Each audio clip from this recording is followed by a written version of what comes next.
সুপ্রিয় বন্ধুরা, আসসালামু আলাইকুম। আমাদের বিদ্যাবাড়ি ফেসবুক পেজ এবং বিদ্যাবাড়ি ইউটিউব চ্যানেলের পক্ষ থেকে সবাইকে স্বাগত জানাচ্ছি। এইবার 46 বিসি পরীক্ষায় কাটমার্কটি ঠিক 112 থেকে 115 এর মধ্যে যাদের আছে তাদের মধ্যে হওয়ার কথা, বাট অ্যাকচুয়াল কাটমার্কসটা কত হবে সেটা কেউই বলতে পারবে না, একমাত্র পেজে ছাড়া। কত হাজার জন পাস করাবে সেটার ভিত্তি করে 112 থেকে 115 এর মধ্যে যদি থাকে সেটিকে মনে করা হচ্ছে যে কাটমার্কস হতে পারে। কেন কাটমার্কসের কথা বললাম? কারণ এই বিশেষ পরীক্ষার মধ্যে থেকে কিছু কিছু কোশ্চেন দেখা যাচ্ছে যে কোশ্চেনগুলো প্রশ্নপত্রের মধ্যে ভুল ছিল। যেমন ইংরেজির মধ্যে প্রায় 3 থেকে 4টি প্রশ্ন নিশ্চিতভাবেই ভুল দেখা যাচ্ছে। কোন 4টি প্রশ্ন ইংরেজির ভুল ছিল সেই 4টি প্রশ্ন আমি প্রথম দেখিয়ে দিচ্ছি। যাদের এই 4টি প্রশ্ন ভুল উত্তর করা হয়েছে বা কারেক্ট উত্তর করা হয়েছে, যাই কিছু করা হয়েছে, এই 4টি প্রশ্নের থেকে কোনো মার্কস কাটা যাবে না। এই 4টি প্রশ্ন প্রথমে দেখে নেই, তারপরে এর সাথে ইংরেজির আরও 6টি প্রশ্ন যেগুলো কনফিউজিং বা যেগুলো কনফিউজ সৃষ্টি করছে বা আনসারগুলো অনেকের কাছে অনেক রকম হয়ে গেছে বা বিভিন্ন আমাদের কোচিং সেন্টার, আমাদের বিদ্যাবাড়ি, R&D টিম সবকিছু মিলে আনসারগুলো যারা এলোমেলো আনসারগুলো করেছে সেই প্রশ্নগুলো আমরা একটা দেখবো। চলি আমরা এই প্রশ্নগুলো, যে 10টি প্রশ্ন এবার 46 বিসিএস পরীক্ষার মধ্যে থেকে সবচেয়ে বেশি কনফিউজিং। কোশ্চেন নাম্বার 1 আমরা যদি দেখি, আইডেন্টিফাই দ্য কারেক্ট সেন্টেন্স। এই 4টি অপশনের মধ্যে থেকে কোনটি কারেক্ট এটা বলা হয়েছে। এই কোশ্চেনটার মধ্যে থেকে আমরা যদি এই কোশ্চেনটা দেখি প্রথমে, সেটার উত্তরটির মধ্যে আমরা দেখলাম যে বিভিন্ন প্রতিষ্ঠান তাদের উত্তরপত্র যেগুলো দেওয়া হয়েছে সেখান থেকে কেউ কেউ আনসার দিয়েছে ক, কেউ দিয়েছে খ, কেউ দিয়েছে গ, আমরা দিয়েছি গ, তারপরে ঘ কেউ দেয়নি। এই 3টি প্রশ্ন উত্তর দিয়েছে যে কারেক্ট। তো আমরা এখান থেকে দেখবো যে এই 4টি অপশন থেকে যে 4টি অপশন আছে 4টি অপশনই ইনকারেক্ট, অর্থাৎ এই প্রশ্ন একটি ভুল প্রশ্ন। এই প্রশ্ন যদি কেউ উত্তর করে থাকেন তাহলে এই প্রশ্ন থেকে কোনো নাম্বার কাটা যাবে না। কেন ভুল? আমরা প্রশ্ন অপশনে যদি ক দেখি, এখানে আছে কি দেয়ার আর ট্রিজ, এটা কারেকশনে দেখবো যে কোন জায়গাটার মধ্যে থেকে গরমিলটা আছে ওই জায়গাটা বের করতে হবে। There are trees, there are trees, there are trees, এখানে কোনো গরমিল নাই। গরমিলটা কোন জায়গায়? এই জায়গায়। এই যে on both sides, on the both sides, on both the sides, on both side, আর এইখানে আছে আইদার সাইডস। প্রথম কথা হচ্ছে যে এই 4টির মধ্যে থেকে আইদার সাইডস এটা কখনো হয় না, তো 4টির মধ্যে এটা প্রথমে বাদ দিয়ে দেই। বাকি 3টির মধ্যে থেকে দেখা যাক যে এই যে there are trees on the both sides, মনে রাখতে হবে যে বোথ সাইডস এর সাথে কখনোই আর্টিকেল দি যুক্ত হয় না। তার মানে এটি দি আছে, এটিও কারেক্ট, ইনকারেক্ট। এই যে এখানে দি আছে এটিও ইনকারেক্ট। যারা আমরা অনেকেই এই যে এ এবং বি দিয়েছি তাদের আনসারটি কিন্তু আসলে ইনকারেক্ট। তো যাই হোক, আমরা সি নাম্বারটা আনসারটা যারা দিয়েছি, আমাদের যে আনসার R&D টিম থেকে দিয়েছে, এই সিটাও এই আনসারটি ভুল। কেন ভুল? এটা হচ্ছে there are trees on both side of the road. এই যে বোথ সাইড আছে, সাইডটা সাইডস হবে, জাস্ট এখানে এস থাকলে আনসারটা কারেক্ট হইতো। তো এইখানে এস না থাকাতে এই আনসারটি হয় নাই। তো এই জন্য আমরা যে আনসারটি 4টির মধ্যে আনসারটি দিয়েছি, আমাদের অপশনটি অপেক্ষাকৃত এটি বেশি কাছাকাছি ছিল, সি অপশনটি বেশি কাছাকাছি ছিল, কিন্তু মূলত সিও ইনকারেক্ট। এর মানে হচ্ছে এই প্রশ্নের দিকে আনসারটা আমরা করি, ভুল করি বা শুদ্ধ করি বা না করি, কারোই নাম্বারটি কাটা যাবে না, এখান থেকে নাম্বারটি থাকবে। এই 1 নম্বর প্রশ্নটা পরের থেকে আমরা বাকি আরো কয়েকটি প্রশ্ন দেখি যে প্রশ্নগুলো ভীষণ কনফিউজিং এবং যে প্রশ্নগুলোর মধ্যে উত্তরগুলো মধ্যে অ্যাম্বিগুইটি আছে। তাহলে 1 নম্বর প্রশ্নের পরে আমরা যদি যাই, এই যে 1 নম্বর প্রশ্নে আমরা আমাদের পক্ষ থেকে বিদ্যাবাড়ি R&D টিম থেকে আনসারটা গ দিয়েছিলাম, সি দিয়েছিলাম। সি দেওয়ার পক্ষে যে যুক্তিটি ছিল সেটি আমরা দেখা দিই যে এই যে বইটি আছে এটা হচ্ছে আমার ক্লাসরুম ইংলিশ গ্রামার বই। এই বইয়ের এই যে 6 নম্বর যে রুলটা আমরা দেখতে পাচ্ছি, একটু বড় করে দেখাই। এই 6 নম্বর রুলের এই একটি রুল থেকে এবার এই 46 বিসিএস পরীক্ষায় দুইটি কোশ্চেন আছে এই একটা রুল থেকে। সেটা কোথায় আছে আমি সেটা পরে দেখাচ্ছি। প্রথমটা হচ্ছে যে দেখাই যে আমাদের এই উত্তরটা কেন সি হইলো। এই যে এই প্রশ্ন আমি দেখি, এটা দেখি, এই বই তো এই প্রশ্ন করার আগে করা। There are trees on both sides, এখানে কিন্তু দি নাই, দিটা তো হবে না। কিন্তু কোথায় সমস্যাটা হয়েছে আমাদের? ওই প্রশ্ন ছিল সাইড আর এখানে হচ্ছে সাইডস, অর্থাৎ বোথ থাকাতে সাইডস হবে। সাইডস না থাকার কারণে ওইটা আমরা আনসারটা ভুল হবে। অ্যাকচুয়ালি কিন্তু যদি সাইডস থাকতো তাহলে আমাদেরটাই কারেক্ট হতো। ওকে, আর এই রুল থেকে আরেকটা কোশ্চেন কোথায় আসছে সেটা আমি লাস্টে দেখাবো। এবার আমরা আসি প্রশ্ন নাম্বার 2। 2 নম্বর প্রশ্নটা দেখি। এই প্রশ্নটাও অনেক অ্যাম্বিগুইটি ছিল, এই প্রশ্নটা নিয়ে অনেক কথা হয়েছে। প্রশ্নের মধ্যে বলা হচ্ছে যে which of the following words can be used as a verb, অর্থাৎ নিচে কোনটি ভার্ব আছে। এই প্রশ্নটি অনেক কি বল অনেকের মধ্যে একটা চিন্তা করা জুগিয়েছে এবং অনেকেই আনসার এক একজন এক একটা আনসার করেছে। খুবই স্বাভাবিক, কারণ এটা প্রশ্নটা এমন ছিল যে এটা একটা ট্রিকি কোশ্চেন ঠিক বলবো না, এই কোশ্চেনটি ঠিক কিভাবে হলো ঠিক সেটা একটা ব্যাপার। অর্থাৎ এখানে বলছে কোনটি ভার্ব, সুগার ভার্ব হতে পারে, স্যান্ড ভার্ব হতে পারে এবং অবশ্যই মোবাইলও ভার্ব, এই তিনটি অবশ্যই ভার্ব। এখন পিএইচসি কোনটি কারেক্ট করবে সেটি পিএইচসির ব্যাপার, বাট এই তিনটির থেকে পিএইচসি যেটি গ্রহণ করবে সেটি হবে অ্যাকচুয়াল কারেক্ট আনসার। কিন্তু তিনটি যদি হুবহু ভার্ব হয় সেই কোশ্চেনটি অ্যাকচুয়ালি মার্কস কাটা ঠিক না, মানে কারো নাম্বারটা এখান থেকে কাটা ঠিক হবে না। ধরে নিতে পারি যে আমরা এখান থেকেও যদি কেউ আনসারটা ভুল করে থাকি বা আনসারটা কারেক্ট করে থাকি, সবাই নাম্বারটা এখান থেকে পাবে। কিন্তু যদি এটা কারেক্ট করে তাহলে সেক্ষেত্রে একটি নিয়ম হচ্ছে, যদি একটি প্রশ্নের তিনটি উত্তরই কারেক্ট থাকে সেক্ষেত্রে যে উত্তরটি প্রথমে আসে সেই উত্তরটি বেশি গ্রহণযোগ্য হবে। সেক্ষেত্রে আমাদের বিদ্যাবাড়ি R&D টিমের কর্তৃক যে আনসারটি ছিল সেটি ছিল ক। কিন্তু এটি আমার মন্তব্য হচ্ছে যে এই প্রশ্ন থেকে যদি কেউ ভুল আনসার করে থাকে তার নাম্বারটি কাটা যাবে না। আপাতত আমরা সেটা ক দিয়েছি। এবার প্রশ্ন নম্বর 3 তে আমরা যদি যাই, fill in the blank with the correct word. নিচের এই চারটি অপশন থেকে একটা কারেক্ট ওয়ার্ড দিয়ে এই শূন্যস্থান পূরণ করতে হবে। এই কোশ্চেনটা যদি আমরা দেখি, যে এখানেও আমরা দেখবো যে চারটি অপশনে কিন্তু উত্তরটা এক্সাক্ট যে পারফেক্ট উত্তর সেটি নাই। কিভাবে নাই সেটা আমরা দেখি। প্রশ্নে বলছে, আমি একটু কলমটা ঠিক করে নেই, প্রশ্নে বলছে ড্যাশ হি ড্যাশ, এই শূন্যস্থান এখানে শুরুতেই, dash he lay on the ground, সে কোন একজন ব্যক্তি, সে অন দ্য গ্রাউন্ড, গ্রাউন্ডের উপরে, গ্রোনিং অর্থাৎ আত্মচিৎকার করছে বা গোঙানি দিচ্ছে, এরকম একজন, মানে একটা ইনজুর্ড আক্রান্ত হয়ে সে, এরকম বাংলা অর্থটা হবে যে ইনজুর্ড আক্রান্ত হয়ে কোন একজন মানুষ সে ওই গ্রাউন্ডের উপরে গোঙানি দিচ্ছে বা আত্মচিৎকার করছে, এরকম জিনিসটা বোঝাচ্ছে। তার মানে ইনজুর্ড আক্রান্ত অবস্থায় সে এটা করছে। ইনজুর্ড আক্রান্ত হয়ে এই কথাটা বলতে চাই যদি আমরা দেখবো যে এখানে শুধুমাত্র যে বি ইনজুর্ড কথাটা আছে, বি ইনজুর্ড কথা থাকাতে মানে কি, যে বি মানে হচ্ছে হওয়া, বাট এটা কিন্তু ইনজুর্ড হয়ে এই জিনিসটা বোঝায় না। বি মানে হচ্ছে যে কোনো কিছু হয়। যেমন আমি যদি বলি যে I will be of BCS cadre, BCS cadre, তার মানে কি, সরি এটা হচ্ছে আমি হচ্ছে বিসিএস একজন ক্যাডার হব, এটা বোঝাচ্ছে। I will be a doctor, আমি একজন ডক্টর হব।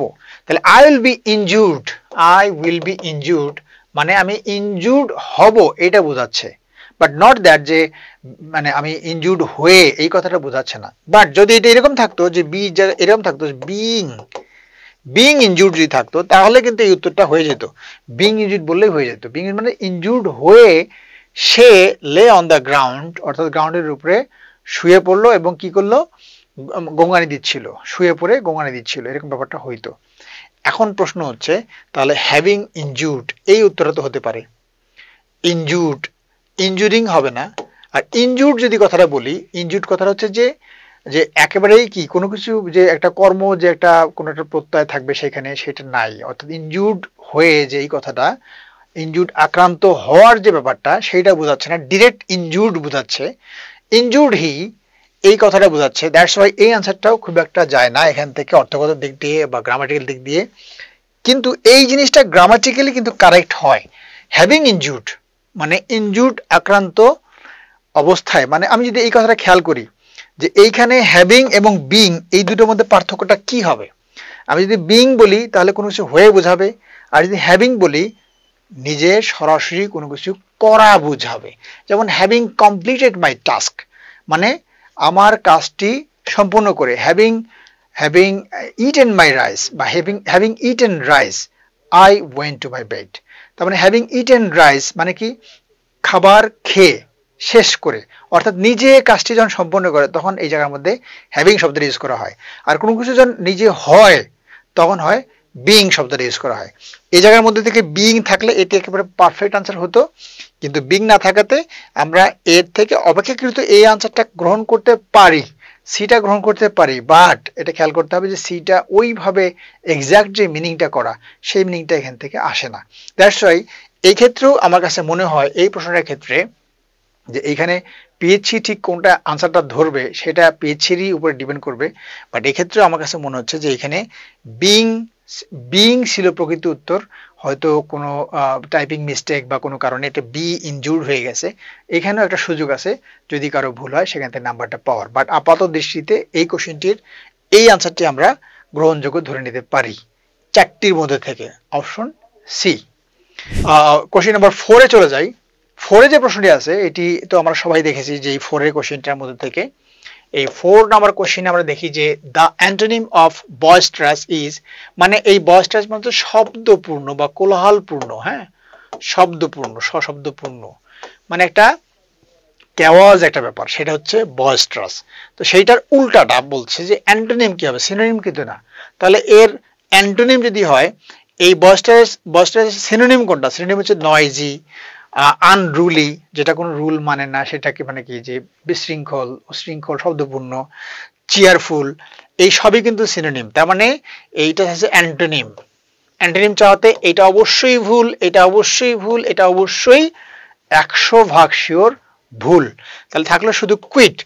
এই কুইট কোশ্চেনটা তার মানে কি এটা হওয়া উচিত, কিন্তু এটা মিস্টেকটা কোথায় আছে দেখেন, যে একটা যে টাইপিং মিস্টেক হয়েছে মোস্ট প্রবাবলি, সেটা হচ্ছে যে কুইটটা অ্যাকচুয়ালি হবে কোয়াইট। কোয়াইট, এই যে একটা ই, এই লেটারটা এখানে মিসিং আছে, এখানে ই থাকতো যদি তাহলে এই আনসারটা হইতো, এটা ইটা নাই, এই যে একটা মিস্টেক হয়ে গেছে। এই জন্য আমার কাছে মনে হয়েছে যে এখান থেকেও যদি কেউ ভুল আনসার করে বা কারেক্ট আনসার করে বা আনসার না করে, সবাই এখান থেকে নাম্বার পাবে, কারণ নাম্বারটা কাটা যাবে না। এই কোশ্চেনটার সহ এই প্রথম 4টি কোশ্চেন আমি বললাম, এই 4টে কোশ্চেনে আমার কাছে মনে হচ্ছে যে 4টে কোশ্চেনে কেউ যদি ভুল উত্তর করে বা সঠিক উত্তর যাই কিছু করুক, সম্ভবত 4টি থেকে সবাই 4 নাম্বার পেয়ে যাবে। দেন আমরা চলে আসি কোশ্চেন নাম্বার 5। যদি আমরা কুইট দিয়ে রাখছি, কিন্তু অ্যাকচুয়ালি কুইট হবে না, এটা হবে কোয়াইট, QUIET। আমরা চলে আসি কোশ্চেন নাম্বার 5 এ যদি আসি, 5 এ বলা আছে আইডেন্টিফাই দ্য কারেক্ট সেন্টেন্স, কোনটি কারেক্ট হবে। এই কোশ্চেনটি নিয়ে কিন্তু আনসারের মধ্যে কিন্তু অ্যাম্বিগুইটি আছে, এক একজনের এক একটা আনসার করা একটা প্রবণতা দেখা যাচ্ছে যে এই কোশ্চেনের মধ্যে কি আনসার হতে পারে, বিশেষ করে এই 4টি অপশনের মধ্যে থেকে কোনটি আনসার হবে। অর্থাৎ এই আগের যে 4টি বললাম, 4টির উত্তরটি ভুল বললে ভুল করা বা কারেক্ট করা যাই কিছু হোক, নাম্বার পাওয়ার সুযোগ আছে বা একটা চান্স আছে। বাট এখন কিন্তু এগুলো আনসারের, এখন ওই 4টির পরে মোট 10টি কোশ্চেন আমি এখন বলবো, বাকি যে 6টি বলবো 6টিতে কারেক্ট আনসার আছে, অর্থাৎ কিন্তু উত্তরগুলো একটু কনফিউজিং। আমরা এই কোশ্চেনটা একটু দেখি, কোশ্চেন নাম্বার 5 এ কোনটি কারেক্ট। যখন এই কোশ্চেন কারেকশনে আসবে তখনই খেয়াল করতে হবে যে কোন জায়গাটা গন্ডগোল আছে, এটা বের করতে হবে। 4টি অপশন দেখি, the room was darkened, the room was darkened, the room was darkened, তিনটিতেই দ্য রুম ওয়াজ ডার্কেন্ড, কোনো ভুল নাই। আরেকটা কি আছে, switching all of the lights, switching all of the lights, এটা আছে to switch all of the lights, আর এটা আছে switching all of the lights এর শুরুতে। পার্থক্যটা কোথায়, দ্য রুম ওয়াজ ডার্কেন্ড তিনটাই শুরুতে, শেষে আছে এটা দ্য রুম ওয়াজ ডার্কেন্ড শেষে আছে। এই 4টি অপশন আমরা দেখি, সবচেয়ে কনফিউজিং হচ্ছে যে এই কোশ্চেনটাই সবার কাছে মনে হবে এটা বোধহয় কারেক্ট। কি আছে এখানে, switching off all the lights, যদি আমরা বাংলা অর্থ করি এটাকেই মনে হবে correct. Switching off all the lights, সবগুলো লাইটের সুইচ অফ করে the room was darkened, the room এটা কি করা হলো, অন্ধকার করা হলো। দ্য রুম ওয়াজ ডার্কেন্ড মানে কি রুমটাকে অন্ধকার করা হলো, কখন, switching off all the lights, সবগুলো লাইট সুইচ অফ করার পরে। এটা কিন্তু বাংলা অর্থ একদম ঠিক আছে, মনে হচ্ছে বাংলা অর্থ ঠিকই আছে, কিন্তু এই উত্তরটা হয় নাই, ইনকারেক্ট। কেন ইনকারেক্ট, জাস্ট এইটুকু একটু ব্যাখ্যা দিয়ে বাকিগুলো বলে দিচ্ছি। সেটা হচ্ছে এই কোশ্চেনে কেন আনসার হইল না, মনে রাখতে হবে যে switching off all the lights, এইখানে দেখি এর ঠিক পরে কিন্তু ভার্ব নাই, এইটার পরে আছে একটা সাবজেক্ট, দ্য রুম সাবজেক্ট আছে। মনে রাখতে হবে যে এই যে প্রথমে বাক্যের প্রথমেই এই যে এখানে যে আমরা দেখি ভার্ব ছাড়া যে অংশটা আছে, সেই অংশটা হচ্ছে এই অংশটা হচ্ছে ফ্রেজ। ফ্রেজ হচ্ছে একগুচ্ছ শব্দ যেখানে সাবজেক্ট এবং ভার্ব থাকে না এবং বাক্যের একটি একক পার্টস অফ স্পিচের মতো কাজ করে, সেটা হচ্ছে ফ্রেজ। তার মানে এটা হচ্ছে একটা ফ্রেজ। এখন যে কথাটা মনে রাখতে হবে, এই যে বাক্যের শুরুতেই ফ্রেজ থাকলো, এই যে ফ্রেজটা আছে, এই ফ্রেজ যদি বাক্যের কোনো বাক্যের শুরুতে থাকে, তাহলে ওই ফ্রেজ যে সাবজেক্টকে ইঙ্গিত করবে বা ওই ফ্রেজের কাজটা যে সাবজেক্ট করবে, ফ্রেজ পরবর্তী যে সাবজেক্টটি বসবে সেটা ওই ব্যক্তিটি হবে। আবার বলি, যদি কোনো ফ্রেজ শুরুতেই থাকে, এই যে ফ্রেজটা শুরুতেই আছে, ওই শুরুর ফ্রেজটা যে ব্যক্তিকে বা যে কাজটা করবে সেই কাজটা যে ব্যক্তি করেছে বলে মনে করবে, ওই ব্যক্তিটি হবে ওই ফ্রেজ পরবর্তী সাবজেক্ট। যদি হয় তাহলে আনসারটি কারেক্ট হবে, যদি না হয় তাহলে সেই বাক্যটা ইনকারেক্ট হবে।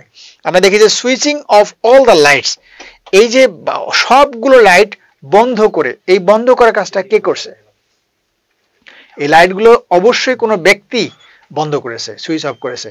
এই যে কোনো একটা ব্যক্তি অফ করেছে, তার মানে এর পরে যে সাবজেক্টটা সেটা ওই ব্যক্তি হতে হইতো, যদি ব্যক্তি হতো তাহলে এই বাক্যটি কারেক্ট হতো। আসে দ্য রুম, দ্যাটস ওয়াই এই বাক্যটা একেবারে 100% ইনকারেক্ট। এরকম কোশ্চেন কিন্তু 28তম বিশেষও আসছে এবং অনেকবার পরীক্ষা আসছে এবং সামনেও আসবে। সো এই নিয়মটা অবশ্যই মনে রাখতে হবে, আমি যা বললাম। বাকি তিনটাতে দেখি দ্য রুম ওয়াজ ডার্কেন্ড, রুমটাকে অন্ধকার করা হয়েছিল, to switch off all the lights, just কি এই লাইটগুলো সবগুলো লাইটকে সুইচ দেয়ার দিতে গিয়ে। তো এটা তো তা না, বাক্যের অর্থগত এটা মিলছে না, তার মানে এই উত্তরটা হবে না। বাকি যে দুটো আছে, খ the room was ডার্কেন্ড switching off all the lights, রুমটা অন্ধকার করা হয়েছিল switching off all the lights, সবগুলো লাইট বন্ধ করে, এই কথাটা কিন্তু অর্থগত দিক দিয়ে কারেক্ট আসে, কিন্তু পরিপূর্ণতা পায় না, অর্থগত একটা পূর্ণতা পায় না। আমরা যদি এ দেখি দ্য রুম ওয়াজ ডার্কেন্ড, রুমটি ডার্কেন্ড মানে অন্ধকার করা হয়েছিল বাই কি করে, switching off all the lights, কি করে, সবগুলো লাইট অফ করে দেওয়ার মাধ্যমে। এই বাক্যটা পরিপূর্ণ অর্থ দিয়েছে এবং এখানে একটা বাই যুক্ত করার কারণে বাক্যের অর্থটি পরিপূর্ণ হয়ে গেছে। দ্যাটস ওয়াই এটা উত্তরও কারেক্ট হতে পারে, এটাও কারেক্ট হতে পারে, কিন্তু দুটোই যেহেতু দেয়া আছে তার মানে এইটা না দিয়ে আনসারটা আমরা এইটা দিব, এটা বেটার অপশন, মানে বেশি কারেক্ট হবে এইটা। দুটোর মধ্যে আনসারটা হচ্ছে ক। আশা করছি আমরা এই কোশ্চেনটা বুঝতে পেরেছি। নেক্সট চলে আসি অপশন 6 এ। অপশন 6 আসি the snow swirls dash the valley, the snow swirls dash the valley, ভ্যালিতে স্নো মানে তো আমরা জানি যে এটা হচ্ছে বরফ বা উপর থেকে যে স্নো গুলো পড়ে, মানে ফরেন কান্ট্রি বিশেষ কানাডা বা আমেরিকার কিছু অঞ্চলগুলো যেগুলো আছে শীত প্রধান দেশগুলোতে যে স্নো গুলো পড়ে সেইটা ভ্যালির মধ্যে যে পড়ে সেটা কথা বলছে। স্নো সুইলস, সুইলস মানে ঘুরে ঘুরে ঘুরে ঘুরে যেগুলো পড়ে বা যে ঘুরে ঘুরে যেগুলো যায় সেটা হচ্ছে সুইলস। এখন সেইটার ক্ষেত্রে এটা সুইলসের পরে সুইলস আপও হতে পারে, সুইলস ডাউনও হতে পারে, সুইলস আপ সুইলস ডাউন এই দুটো হতে পারে, কিন্তু সুইলস থ্রু এই কথাটা কখন হবে, যদি কোনো কিছু ভেদ করে চলে যায় তখন হবে সুইলস থ্রু।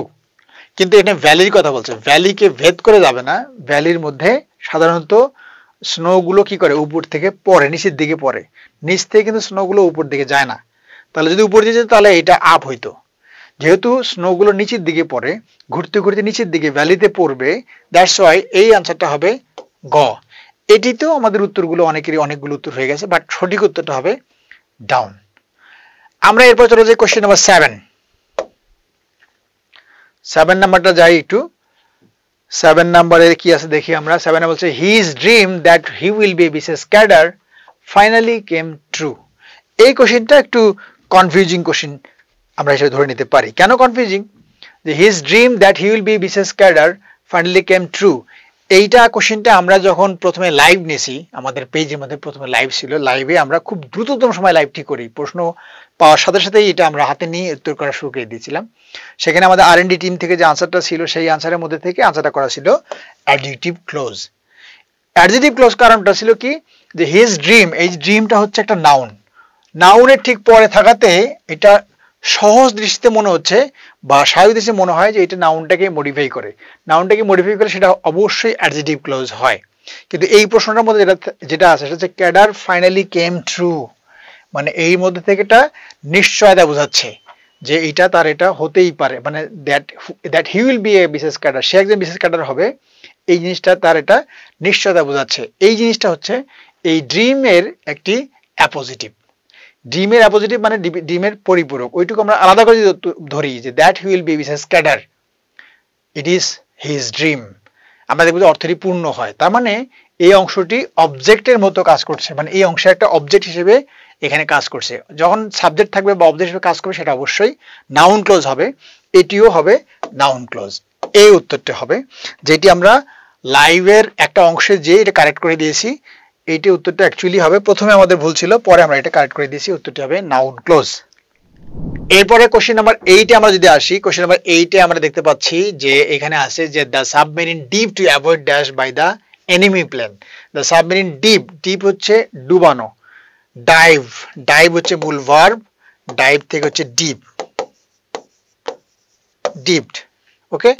তো ডুবানো হয়েছিল to avoid dash by the enemy, to avoid dash by the enemy. এখানে প্রথম যদি কেউ চিন্তা করে বা দ্রুত চিন্তা করে সেটা হচ্ছে অ্যাভয়েডের পরে যদি কোনো ভার্ব বসে, avoid, mind, start, stop, stop, hate, okay, loathe, এই ভার্বগুলো পরে যদি কোনো ভার্ব বসে, it is mind, it is odd, এগুলো পরে কোনো ভার্ব বসে সেটাতে অবশ্যই আইনযুক্ত হয়।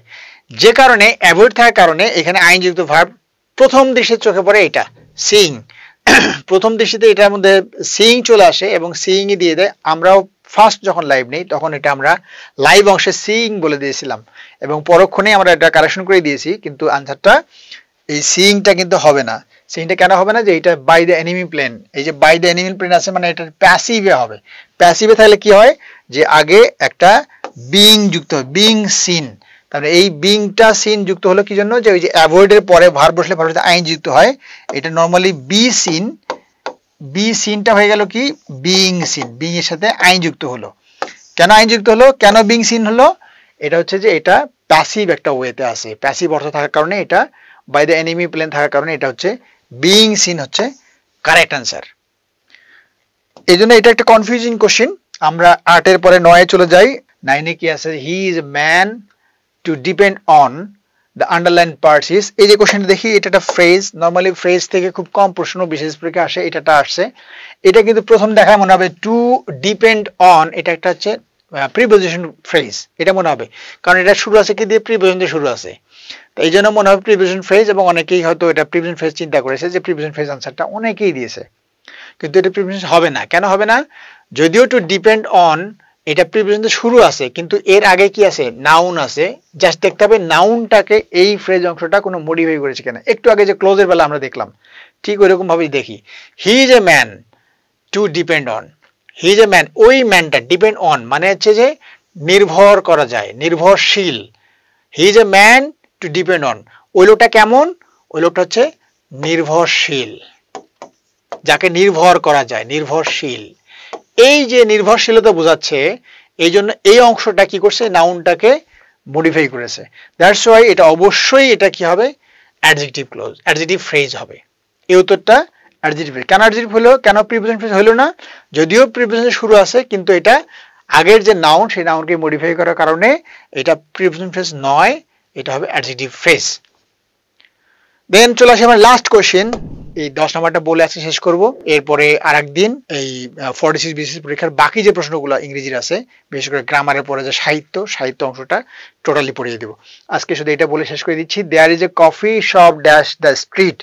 এই there is a coffee shop dash the street, এই প্রশ্নের জন্য আমরা দেখছি যে এই প্রশ্নটা নিয়ে কেউ আনসার করেছে অ্যাট, কেউ করেছে অন, কেউ করেছে অ্যাক্রস। এই তিনটি উত্তরই কিন্তু বিভিন্ন প্রতিষ্ঠান থেকে এটা করা হয়েছে, অ্যাড, অন, অ্যাক্রস।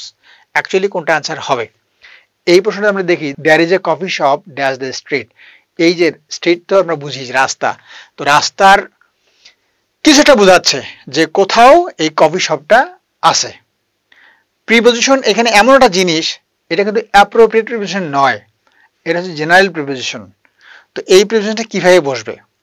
এখানে মনে রাখতে হবে, এখানে প্রিপোজিশন নিয়ে আমি অনেকগুলো ক্লাস এটাকে নিয়েছি, প্রিপোজিশন নিয়ে অনেকগুলো ক্লাস আমার আছে, প্লাস প্রিপোজিশন নিয়ে গল্প দিয়ে কিভাবে প্রিপোজিশন শেখা যায়, একটা গল্পের মাধ্যমে এগুলো জেনারেল প্রিপোজিশনগুলো বলারও একটা ভিডিও আমার ইউটিউবে, এই যে বিদ্যাবাই ইউটিউব চ্যানেলের মধ্যে আছে, সেগুলো দেখা যাবে। বাট আপাতত কি বোঝাচ্ছে এখানে? অ্যাট কোথায় বসে, অন কোথায় বসে, অ্যাক্রস কোথায় বসে? এখানে অনেকের জোরালো উত্তর হচ্ছে অ্যাক্রস উত্তরটা হবে, কিন্তু উত্তরটা অ্যাক্রস আসলে এখানে হবে না। আর একটা হচ্ছে যে অ্যাট হবে, তাহলে অ্যাটও কেন হবে না, কেন অ্যাক্রস হবে না, কেন অন হবে, সেই ব্যাপারটা যদি আমরা দেখি, মনে রাখতে হবে যে অ্যাট কোথায় বসে। অ্যাট হচ্ছে যে একটা জায়গার সাপেক্ষে একটা কিছু আছে, যেমন কয়েকটা ব্যাপার তো এমনিতে হয় যে বড় জায়গার আগে ইন বসে, ছোট জায়গার আগে অ্যাট বসে, কিন্তু এখানে তা বোঝায় না। এইখানে একটা রুমের, এই রুমের মধ্যে কি হবে? এই রুমের মধ্যে ইন হবে। আমি ক্লাসের মধ্যে বহুবার বলছি, যে কোনো জায়গায় সেটা যদি 3 ডাইমেনশন বা সেটা 4 ডাইমেনশন হয়, 3 ডাইমেনশন বা 4 ডাইমেনশনের মধ্যে কিছু থাকলে সেটা হবে ইন। যদি এটা জানলা হয়, এই জানলা যদি কোনো পাখি থাকে তাহলে হবে ইন দা উইন্ডো। অর্থাৎ যে কোনো জায়গায় যদি 4 ডাইমেনশন থাকে সেটা হচ্ছে ইন হবে। যদি ফুটবল খেলা মাঠ হয়, এই ফুটবল মাঠ যদি বাউন্ডারি থাকে সেই মাঠের, তাহলে 4 ডাইমেনশন হয়ে যাবে, সেটাও হবে ইন। কিন্তু সেই মাঠে যদি কোনো বাউন্ডারি না থাকে, খোলা মাঠ হয়, তাহলে সেটা হচ্ছে অন। এখন প্রশ্ন হচ্ছে যে এই জায়গার মধ্যে কি হবে? মনে রাখতে হবে, এই যে একটা রুম যদি হয়, এই রুমের এই যে ডায়াসটা সামনে আছে, এই ডায়াসটা যদি এখানে থাকে, এই ডায়াসটা কোথায় আছে? যে এই রুমের মধ্যে থেকে এই রুমের সাপেক্ষে এক কোণায় আছে। তাহলে আমি যদি কর্নারকে বলি, তখন বলবো যে the dais is at the right corner of the room. রুমের ডান পাশে রাখা আছে। এই যে রুমের একটা সাইড বোঝাচ্ছে, ছোট একটা সাইড বোঝাচ্ছে, রুমের মধ্যে ইন হবে, ইন দ্য রুম, ডাস্টটা কোথায় আছে? বাইরের থেকে যদি আমি বলি তাহলে হচ্ছে ইন দ্য রুম, বাট রুমের সাপেক্ষে কোথায় আছে? রুমের সাপেক্ষে হচ্ছে রুমের একটা কর্নারে আছে, তাহলে হবে at the right corner of the room. এই ক্ষেত্রে হবে অ্যাট। তাহলে আমি যদি বলি অ্যাট দ্য স্ট্রিট, তাহলে এটা অর্থটা কি বোঝাবে? যে এই যে স্ট্রিট মানে কি? রাস্তা, আমি রাস্তাটা দেখাই, এই যে রোড, তাহলে অ্যাট দ্য স্ট্রিট বলে কি বোঝাবে? যে এই রাস্তারই উপরে কোন একটা জায়গার মধ্যে এই শপটা আছে, কিন্তু রাস্তার উপরে কোনটা জায়গার মধ্যে শপ থাকার কথা না। দ্যাটস ওয়াই এটা অবশ্যই অ্যানসারটা হবে না। আর বাকি যে এই তিনটি আছে, তিনটির মধ্যে থেকে অ্যাক্রস কেন হবে না সেটা আমি একটু যদি বলি। অ্যাক্রস কোথায় বসে? অ্যাক্রসের দুটো অর্থ হয়, একটা হচ্ছে অ্যাক্রস দ্বারা গতিশীলতা বোঝাবে, আর একটা হচ্ছে স্থিরের ক্ষেত্রে বোঝাবে। গতিশীল এবং স্থিরের ক্ষেত্রে কিভাবে বোঝাবে? যেমন দুটো ক্ষেত্রে কি বোঝাবে অ্যাক্রস? যে কোনো একটা যদি বাধা বোঝায়, আর একটা যদি আড়াআড়ি অতিক্রম করা বোঝায়। যখন গতির ক্ষেত্রে বোঝাবে তখন আড়াআড়ি অতিক্রম করা বোঝাবে। এই অতিক্রম করার ক্ষেত্রে কিন্তু কয়েকটা ব্যাপার আছে, যেটা আমি একটা প্রিপোজিশনে গল্প দিয়ে যেটা পড়িয়েছি সেখানে এগুলো আছে, জাস্ট আজকে শর্ট করে বলি। সেটা হচ্ছে যদি কোনো জায়গায়, যে জায়গাটার মধ্যে অন বসানো যায়, যেমন রাস্তার উপরের দিকে যে রাখা যায় তার সেটা কি হবে? অন হবে। এখন কেউ যদি রাস্তা পার হয় এই অনের উপর যদি ভেদ করে যায় সেটা হচ্ছে অ্যাক্রস। যে কোনো জায়গায় সেটা যদি এই অনের উপর দিয়ে ক্রস করে চলে যায় সেটা হচ্ছে অ্যাক্রস হবে সবখানে। তাহলে আমরা কি বলবো? যেমন এই রাস্তা যদি কেউ পার হয়ে এদিক দিয়ে ওদিক চলে যায় তাহলে সেটা কি বলবো? The man went across the road, মানে এই রাস্তাটা এই আড়াআড়ি হয়ে গেল। আর এই রাস্তা যদি কেউ এই দিক দিয়ে যে এদিক চলে যায়, মানে রাস্তা পার হবে না, রাস্তা ধরেই যাবে, সেক্ষেত্রে বলতে হবে along. The man went along the road. But across বলে কি বোঝাবে? আড়াআড়ি হবে, যাওয়া বোঝাবে। এখানে তো যাওয়া বোঝাচ্ছে না, গতি বোঝাচ্ছে না, এখানে এই বাক্য দ্বারা বোঝাচ্ছে স্থিরতা। তাহলে স্থিরের ক্ষেত্রে অ্যাক্রস কিভাবে বসে? স্থিরের ক্ষেত্রে অ্যাক্রস বসবে কখন? যখন কোনো একটা জিনিসের বা কোনো একটা বস্তুর বা প্রাণীর চলার পথে কোনো একটা জায়গায় বাধা হয়ে দাঁড়াবে কোনো কিছু, সেই বাধা বোঝাতে অ্যাক্রস ব্যবহার করা হবে। বাধা বলতে কি বোঝায়? বাধা বলতে বোঝায় যেমন আমি যদি এইটাকে রাস্তা মনে না করে এটাকে রিভার মনে করি এটা রিভার, নদী। নদীর উপরে যদি কোনো ব্রিজ দেই, ওভার ব্রিজ দেই, এই ব্রিজ কিন্তু নদীর পথের চলার পথটা বাধা করে দেয় না, অর্থাৎ ব্রিজের নিচ দিয়ে পানি যেতে পারে, এই জন্য এটা বাধা না। তখন এই ক্ষেত্রে কি হয়? যে the bridge is dash the river, অনেকবার পরীক্ষা আসছে, কি হবে এটা? The bridge is over the river, নদীর উপরে আছে, এটা হচ্ছে ওভার, ওকে। কিন্তু নদীর উপরে যদি কেউ বাঁধ দেয়, বাঁধ, এই বাঁধ দেওয়া মানে কি? তখন কিন্তু নদীর চলাপথে আর যেতে পারবে, নদী আটকা, এখানে নদী এখান থেকে ওইদিকে পানি যেতে পারবে না, নদীর পানিটা আটকানো হইলো, এটা হচ্ছে বাঁধ দেওয়া, ড্যাম, বাঁধ দেওয়া। এই বাঁধ দেওয়ার ক্ষেত্রে যদি বলা হয় the dam is dash the river, নদীর উপরে বাঁধ আছে, এটা কি হবে তখন? সেইটা বোঝাতে হবে অ্যাক্রস। এর মানে হচ্ছে এই কোথায় আছে? এটা নদীর উপরে আছে, এটা কিন্তু ওভার হবে না, ওভার দ্য রিভার হবে না, এটা হবে অ্যাক্রস দ্য রিভার। মানে ওই নদীর অ্যাক্রস বলার সাথে সাথে বোঝাবে যে ওই নদীর যে চলাপথ ছিল সেই চলাপথে অ্যাক্রসটা মানে ওই বাঁধটা হচ্ছে বাধা। এই বাধা বোঝানোর ক্ষেত্রে অ্যাক্রস ব্যবহার করা হবে। অর্থাৎ স্থির কোনো কিছু বলতে গেলে যদি অ্যাক্রস ইউজ করতে হয় সেটা বাধা বোঝায়। দ্যাটস ওয়াই এখানে যদি there is a coffee shop across the river আমরা ইউজ করি, তার মানে দাঁড়াবে অ্যাক্রস দ্য স্ট্রিট আমরা ইউজ করি এই প্রশ্নে, তার মানে দাঁড়াবে যে এই রাস্তাটার ঠিক মাঝখানে কফি শপটা রাখা আছে, এমনভাবে রাখা আছে যাতে করে কোনো জিনিস বা কোনো যানবাহন যেতে না পারে, এইখানে চলার বাধা হওয়ার জন্য অ্যাক্রস হিসেবে। তখন অ্যাক্রস দিলে কি দাঁড়াবে? যে এই কফি শপটা হচ্ছে এই রাস্তার মধ্যে চলাচলের জন্য সবচেয়ে বড় বাধা, সেটা তো আসলে একটা রাস্তার ক্ষেত্রে অসম্ভব। দ্যাটস ওয়াই এই উত্তরটাও কিন্তু হবে না।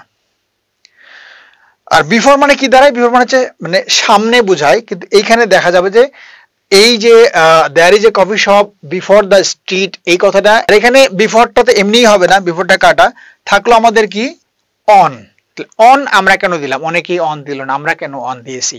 সেক্ষেত্রে যদি বলি যে অনটা দ্বারা কি বোঝায়? অন হচ্ছে নর্মালি কোনো কিছুর উপরে বোঝায়, সেক্ষেত্রে আমরা কি বললি যে there is a coffee shop on the river, তাই এটা বলা যায় কি যে অন দ্য স্ট্রিট মানে রাস্তার উপরে কফি শপ আছে, এটা নর্মালি এটা মনে হতে পারে, কিন্তু মনে রাখতে হবে যে কোনো কিছুর কাছাকাছি কোনো কিছু অবস্থান যদি থাকে বুঝায়, মনে রাখতে হবে এটা নর্মালি অন মানে উপরে বুঝায়, কিন্তু অনের আরো একটা মানে আছে যেটা খুবই গ্রহণযোগ্য একটা অর্থ, সেটা হচ্ছে কোনো কিছুর কাছাকাছি যদি কোনো কিছু অবস্থান করে সেটির ক্ষেত্রে অন ব্যবহার করা হয়। এই যে কোনো কিছু কাছাকাছি কোনো কিছু অবস্থান করলে অন ব্যবহার করা হয়, এইটি আমার যে ক্লাসরুম ইংলিশ গ্রামার বই, এই বইয়ের মধ্যে স্পষ্ট করে বলা আছে। আমরা ওইটা একবার দেখে নেই। আমি যেটা বলছিলাম যে একটা প্রশ্নই, আমার বইয়ের একটা প্রশ্ন থেকেই এবার বিশেষ পরীক্ষায় 2টা কোশ্চেন আছে, সেটা একটু দেখে নেই। তবে অ্যান্সারটা অন হবে। অনটা কেন হচ্ছে আমি আপনাকে দেখিয়ে দিচ্ছি। এই যে এখানে আমরা দেখতে পাচ্ছি আমার বইটার একটা ছবি, সেই বইটার রুল নাম্বার 6 একটু বড় করে দেখাই তাহলে একটু ক্লিয়ার হবে। এই যে রুল নাম্বার 6, এইখানে কি আছে আমি দেখাচ্ছি, বাক্যগুলো পড়ে দেই। খুব কাছের কোনো স্থান বা কাছাকাছি, খুব কাছের কোনো স্থান বা কাছাকাছি যদি কিছু বোঝায় সেক্ষেত্রে কি বসে? অন বসে। এই যে অন বসে। বাক্যগুলো একটু দেখি। My friend lives in a house on the main road. এই যে আমরা দেখতে পেলাম যে অন দ্য মেইন রোড। আমরা আরেকটা দেখি, মানে কি এই যে এটা কি বোঝাচ্ছে? অর্থাৎ মেইন রোডের পাশেই, মেইন রোডের উপরে কিন্তু না। অর্থাৎ এটা যদি বলা হয় my friend lives in a house, একটা বাড়িতে থাকে, বাড়িটা কোথায়? ওই বাড়িটার কথা বলছে অন দ্য মেইন রোড, মানে কি বাড়িটা হচ্ছে মেইন রাস্তার পাশেই। আর একটা দেখি, এই যে এটা কি ছিল? এই কোশ্চেনটা তো আমরা এই লাইনটাতে বুঝলাম যে আরেকটা কোশ্চেনের কথা বললাম, যে ওটা একটু আগে দেখালাম, ফার্স্ট কোশ্চেন দেখাছিলাম, there are trees on both sides of this canal. Almost এরকম একটা কোশ্চেন আমাদের এবারে বিশেষ পরীক্ষায় আসছে। এটা বাদে পরেরটা দেখি আমরা। Dhaka stands on the bank of Buriganga. এই যে ঢাকা স্ট্যান্ডস অন, এই যে অন কিন্তু বসে, on the bank of Buriganga, মানে বুড়িগঙ্গার তীরেই ঢাকা অবস্থান। মানে কি ঢাকা কোথায়? বুড়িগঙ্গা নদীর পাশাপাশি, মানে কাছাকাছি থাকে। তার মানে অ্যান্সারটা অন। ওই প্রশ্নেই তাহলে আমরা 1 নম্বর প্রশ্ন যেটা পেলাম, এবার সেই প্রশ্ন আবার দেখি আমরা। এই যে প্রশ্ন আবার দেখি আমরা, তাহলে কি পেলাম? যে কোনো কিছু কোনো কাছাকাছি অবস্থান যদি হয় সেটা অন হয়। There is a coffee shop dash the street, মানে ওই স্ট্রিটের কাছাকাছি, মানে পাশেই কোনো কফি শপ যদি বোঝাচ্ছে সেক্ষেত্রে আনসারটা হবে অন। যেখানে আমরা অনটাই আনসার দিয়েছিলাম, আনসারটা অনই কারেক্ট, এটাই কারেক্ট। তাহলে প্রিপোজিশনগত যে আরো ব্যবহার আছে সেই ব্যবহারগুলো ইনশাল্লাহ আমি সুযোগ পেলে, প্রিপোজিশনের যে বিড়ালের একটা গল্প দিয়ে যে প্রিপোজিশনগুলো পড়ানো হয় বা আমি এর আগে দিয়েছিলাম, ওইটাকে আরেকবার একটা লাইভ নিয়ে পড়িয়ে দিব। আর প্রিপোজিশন নিয়ে বেশ কিছু রুলস আছে যেগুলো খুবই ইন্টারেস্টিং। এগুলো পড়ার জন্য ইনস অ্যান্ড আউটস অফ প্রিপোজিশন যে বইটা আছে, বইটা দেখা যেতে পারে, এবং অনেকগুলো বই আছে, সেই বইগুলো আছে। সেই বইগুলো পড়লে হবে। এত আসলে অ্যাকচুয়ালি পড়তে হয় না। একটা জিনিস আমি বলে রাখি, সেটা হচ্ছে ইংরেজিতে ভালো করার জন্য, বিশেষ করে যারা চাকরি পরীক্ষা দিচ্ছে, বিশেষ করে বিসিএস বা অন্যান্য পরীক্ষার যে চাকরি পরীক্ষার যে ইংরেজি অংশটা, সেই অংশটা ভালো করার জন্য সত্যিকার অর্থে আমার যে বইটা আছে সেই বইটা অনেক ভারী একটা বই। আমি আমার বইকেও সাজেস্ট করছি না। আর যে কোনো বই, যে বইটি অনেক ভারী হবে এবং যেখানে অনেক কোশ্চেন যেটা আসলে পড়ে শেষ করা যাবে না, এই ধরনের বই টোটালি অ্যাভয়েড করতে হবে। কারণ বিশেষ পরীক্ষার 10টা সাবজেক্ট, শুধু একটা সাবজেক্টের কয়েকটা নাম্বারের জন্য এত উঁচু বই যদি আমি পড়ি, তাহলে আমার কিন্তু ওইখানেই বিশেষে 12টা বেজে যাবে। এই বইটা, যে বইটা পড়ে আসলে কভার করা সম্ভব না, যে বইটা পড়ে এই পড়াটা রিভিশন দেওয়া সম্ভব না, ওই বইটা অ্যাভয়েড না করলে ক্ষতিটা কি হবে? যে ওই বই পড়তে গিয়ে বাকি অনেকগুলো পড়া নষ্ট হয়ে যাবে। এরকম বাজারে অনেক বই আছে খুবই পপুলার, বইও খুব ভালো, কিন্তু ওই বই তো আসলে পড়া সম্ভব না। ওকে, যে বইটা পড়া সম্ভব না, সেই বইটা কি না মানে হচ্ছে বিপদে পড়া। বই খুব ভালো, বই নির্ভুল, বাট ওই বইটা আসলে পড়া সম্ভব না। ওর থেকে যে বইটা ছোট, ওই বইটা পড়া ভালো। যে বইয়ের মধ্যে অনেক বেশি দেওয়া আছে, এত বেশি, একটা বিষয়ের জন্য এত বেশি দেওয়া আছে, যেটা আসলে পড়াশোনা, ওই বইটা অবশ্যই অ্যাভয়েড করা উচিত। যতই ভালো বই হোক, সেই বইটা অ্যাভয়েড করা উচিত। তাহলে এই প্রিপোজিশন সহ ইংরেজির আরো যেগুলো প্রিপারেশন আছে, সেই প্রিপারেশনগুলো নিয়ে ইনশাল্লাহ পরবর্তী সময় আমি আরো কিছু লাইভ নিব। আজকের এই লাইভটা এখানে শেষ করে দিচ্ছি। শেষ করার আগে একটা বিজ্ঞাপন দিয়ে দিচ্ছি, সেটা হচ্ছে আমাদের যে বিদ্যাবাড়িতে বিসিএস এর 47 এবং 48 এর নতুন ব্যাচগুলো রান করা হয়েছে, এবং নতুন ব্যাচগুলোর মধ্যে থেকে মাশাআল্লাহ অনেকেই ভর্তি হচ্ছে 47-এ। গত কয়েকদিনে প্রায় 198 জন 47-এ ভর্তি হয়েছে।